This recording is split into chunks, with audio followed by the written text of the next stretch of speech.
On your own since you were 13? Since I was 13 years old, yes. And I look at my son and I be like, oh my God, how did I do this? Yeah. You doing good now?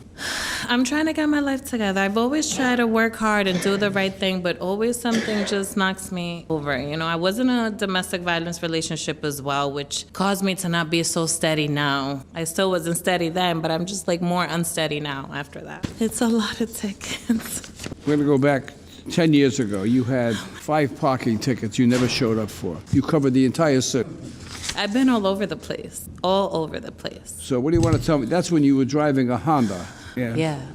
And you were living on Evergreen Drive. I've just had a hard life. Like, my mom kicked me out when I was 13, and I've just been staying, like, in different places all over, like, Providence, Rhode Island.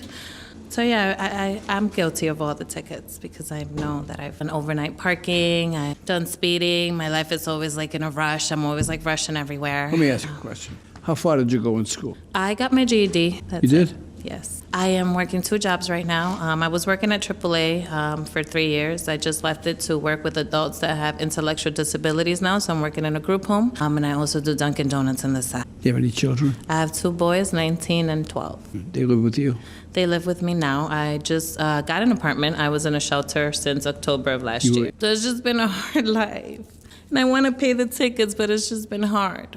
I always need money for something else. You present remarkably well. You've got a good brain. And in spite of problems you may have had in the past, you know, you've got a good attitude. I'm going to dismiss the parking tickets. I appreciate that very much. Would you believe another overnight parking ticket? That was on Broad Street. I was in the shelter. I parked there they want me to park across the street in the church, but then my car was going to get towed from there, and I didn't have money to release my car from impound. How do you feel about that, Inspector? She got away with it for so long, Judge. I did. I really did. Shelter Judge, the city will move to dismiss the parking ticket. Of course. I have a whole bunch of nice people that send letters into the court who are very moved by some of the stories that I hear here in court. At any rate, I have $100 that I'm going to use my discretion for and place it, your tickets, because I think you would be somebody that is definitely worthwhile for this, and I think Ben sent me this. So I'm going to apply the $100, so you're going to have a balance of $150. That works for me. Thank you. If you can't